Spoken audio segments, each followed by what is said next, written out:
এবার যারা বেশি আবেগী ওরা বলতেছে এটা অরিজিনাল মেজর ডালিম না, এটা নকল। কথা কয় না কেন? কারা বলতেছে? কারা? ওই গ্রুপের যারা, ওই গ্রুপ মানে বোঝেন না, ওনারা বলতেছে আমরা এত বছর খুঁজলাম মেজর ডালিমকে পাইলাম না। আর সাংবাদিক ইলিয়াস ভাই কি দক্ষ সাংবাদিক, দেশকে নিয়ে এত ভাবেন, সেই ভাই ফেসবুক লাইভে ইউটিউবে তাম পৃথিবীর মানুষকে 50 বছরে হারিয়ে যাওয়া সেই মানুষটাকে সরাসরি দেখাইছে। বাংলাদেশের সে একজন আলোচিত ব্যক্তি, নাম হলো মেজর ডালিম। নাম আপনারা শোনেননি? ওনার একটা সাক্ষাৎকার নিয়েছেন 2 ঘন্টা 9 মিনিটে, একটা ফেসবুক লাইভ, ইউটিউবে লাইভ আপনারা দেখেছেন। সেটা প্রায় 1 কোটির কাছাকাছি মানুষ দেখছে এখন পর্যন্ত। মারহাবা কম। এই মেজর ডালিমকে তিনি 50 বছর পরে এই প্রথম মিডিয়ার সামনে হাজির করেছেন। এই মেজর ডালিম উনি কিছু গুরুত্বপূর্ণ তথ্য দিয়েছেন যা বাংলাদেশের ইতিহাসকে উলটপালট করে দিয়েছে। এতদিন আমি যা বুঝতাম, যা ধারণা করছি সব পাল্টে দিয়েছে। কথা কোন ঠিক কিনা? এবার যারা বেশি আবেগী ওরা বলতেছে এটা অরিজিনাল মেজর ডালিম না, এটা নকল। কথা কয় না কেন? কারা বলতেছে? কারা? ওই গ্রুপের যারা, ওই গ্রুপ মানে বোঝেন না, ওনারা বলতেছে আমরা এত বছর খুঁজলাম মেজর ডালিমকে পাইলাম না। আর সাংবাদিক ইলিয়াস ভাই কি দক্ষ সাংবাদিক, দেশকে নিয়ে এত ভাবেন, সেই ভাই ফেসবুক লাইভে ইউটিউবে তাম পৃথিবীর মানুষকে 50 বছরে হারিয়ে যাওয়া সেই মানুষটাকে সরাসরি দেখাইছে। এবং উনি যে তথ্যগুলো দিয়েছেন আমি প্রায় পুরোটাই শুনছি। ওনার কথা শুনে মনে হলো যে আসলে উনি যে তথ্যগুলো দিয়েছে সত্য না মিথ্যা আল্লাহ ভালো জানে। তো উনি বারবার যে কথাগুলো বলতেছেন মহান মালিক আল্লাহকে সাক্ষী রেখে অনেক কথাই বিশ্বাস হয়। উনি বলেছেন আসলে বাংলাদেশে কোনো স্বাধীনতার যুদ্ধই হয়নি, এটা ভারতের একটা গেম ছিল। সেই গেমে যেভাবে ভারত চালাইছে, চলতে বলেছে, যা যা করতে বলেছে আমরা জাস্ট তাই ফলো করছি। কথা কয় না কেন? বাংলাদেশকে তারা ভাগ করেছে ভারতের অঙ্গরাজ্য হিসেবে ব্যবহার করার জন্য। কথা বলে ঠিক কিনা? আসলেই ওনার কথায় যদি আমরা একটু হিসাব নিকাশ করে দেখি যে আসলেই তো সবার টান ভারতে, সবার টান ভারতে। কথা কর না কেন? মনে হয় ভারতে আমাদের নানার বাড়ি নারী পুঁতে রাখছে গো। জন্মের সময় মনে হয় নারী পুঁতে রাখছে ওই জায়গা। এমন কোন নেতা নাই যেই দলেরই হোক সেই প্রেম। ভালো, এতই প্রেম ভিসা বন্ধ করে, এতই প্রেম পিএস বন্ধ করে। কথা বলেন না কেন আপনারা? আসলে তারা আমাদেরকে ব্যবহার করেছে। 53 বছর ভারত আমাদের ব্যবহার করে গেছে। ভবিষ্যতে হয়তোবা যারা ভারতের মহব্বত ভালোবাসা কলিজায় অনেক, তাদের কারণে ব্যবহার। অনেকে বলে ভারতকে ছোট করে দেখবেন না, ভারত বিশাল কিছু। তার মানে বোঝা যায় ওনারা ভারতের কাছে অলরেডি বিক্রি হয়ে গেছে। কথা কর নাকি আপনারা? তাহলে এই যে এত মানুষ জীবন দিল, লাভটা কি হইল? এই জন্য রাগ করবেন না বাজান। যিনি প্রধানমন্ত্রী ছিলেন আমাদের, পালিয়ে গেছেন ভারতে। দেখেন তো পৃথিবীর কোন দেশ জায়গা দিল না, ভারত কেন জায়গা দিল? তার মানে অবশ্যই উনি ভারতের খুব কাছের মানুষ ছিলেন। কাছের মানুষই তো বিপদে পাশে দাঁড়ায়। কথা বলে ঠিক কিনা? ভারতকে ধন্যবাদ, আপনারা আমাদের এই দেশের প্রধানমন্ত্রীকে জায়গা দিয়েছেন, ধন্যবাদ। এবং পৃথিবীর সামনে প্রমাণ হয়ে গেছে। আমাদেরকে পাকিস্তানের রাজাকার দালাল বললেও আজ পর্যন্ত কেউ পাকিস্তানে যায়নি, কিন্তু যারা ভারতের দালাল, ভারতের কর্মচারী, ওরা ঠিকই ভারতে গেছে। কথা বলেন ঠিক কিনা? উনি প্রধানমন্ত্রী ছিলেন না, উনি ছিলেন ভারতের কর্মচারী। কথা কন না আপনারা? না হলে এই সংকট মুহূর্তে দেশকে ভাবে ফেলাইয়া উনি পালিয়ে যাইতে পারতেন না। এদেশের প্রতি বিন্দু পরিমাণে মায়া মোহাম্মত ভালোবাসা থাকলে, ওনার দলের নেতা কর্মীর প্রতি ভালোবাসা থাকলে উনি পালিয়ে যেতে পারতেন না। উনি বলতেন আমি জীবন দেব, দেশ ছাড়ব না। হ্যাঁ, কই গেল আপনার জনপ্রিয়তা? 16 বছর ক্ষমতায় থাকলেন, কি ভালোবাসা দিলেন? এভাবে পালিয়ে যাওয়া লাগলো। রাগ করতেছেন? আপনাদেরকে আমরা মহব্বত করলে আপনাদের মহব্বত আমাদের প্রতি ছিল না। অনেকে উল্টা পাল্টা বলে, বলেন, সমস্যা নাই। আমরা চাইছিলাম ম্যাডাম পদত্যাগ করেন, আল্লাহ বলে কিসের পদত্যাগ? এই যে অন্যায় অপরাধ করছে শুধু পদত্যাগ না, আমি আল্লাহ এদেরকে দেশ ত্যাগ করতে বাধ্য করব। ইন্না বাতশা রাব্বিকা লাশাদীদ, আল্লাহর পাকড়াও বড় কঠিন, আল্লাহ ধরে ধরে না, যেদিন ধরবে মামু বাড়ি দিল্লি গিয়ে পড়বে। কথা বলেন ঠিক না? উনি বাহিরে যায় কি খুব ভালো আছে? নাই, মাঝে মাঝে ফোন দিয়ে খবর নেই, কল রেকর্ড ফাঁস হয়, বলে আমি এখনো প্রধানমন্ত্রী। তা আপনি কি বাইরে পিকনিক খেতে গেছেন? কয়েকদিন ঘোরাফেরা করে আবার আসবেন? আসেন। কথা কয় না, বুবু আসতেছে, আমরা কি বলি? বুবু আইবা, তুমি আইবা গো, সেই দিন আইসা বুবু ক্ষমতা পাইবা না। খোঁজ নাই বুবু কাদের কাকার, অবস্থা খারাপ দরবেশ বাবার, হাউ না গেলে এখন সামনে আসে না।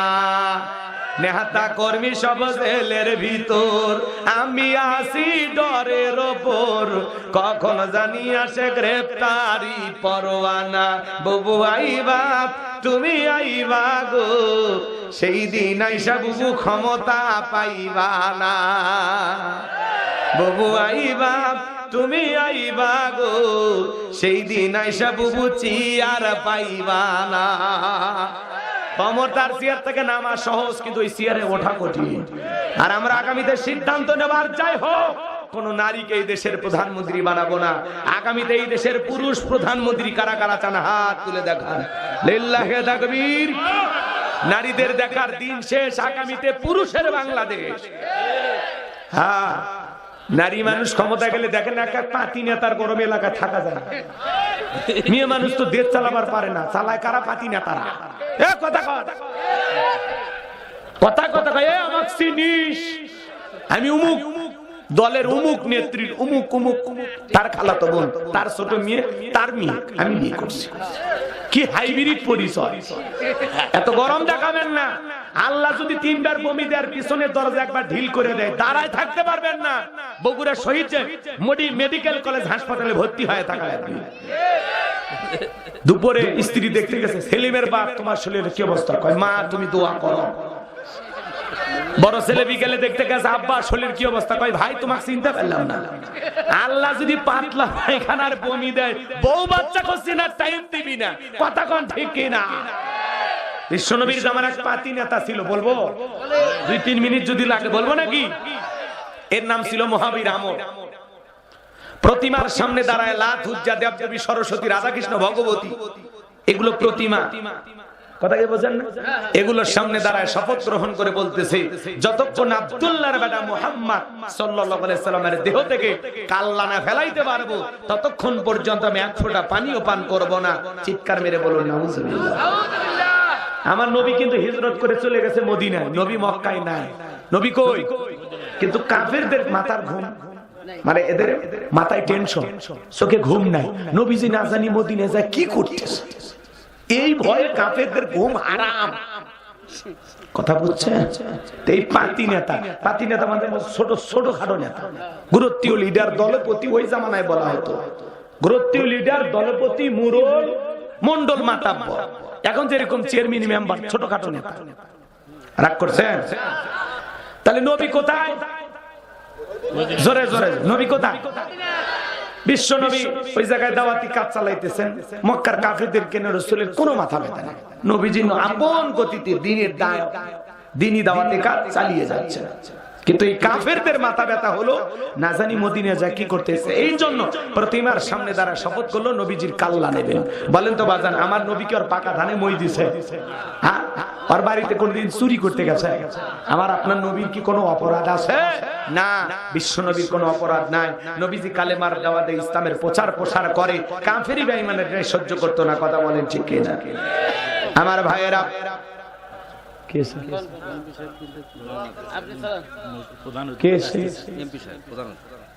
সেই সংবাদ দিবেন। আচ্ছা, এমপি তো আসবি, সমস্যা কি? এখন আসারই দিন। বসেন বসেন।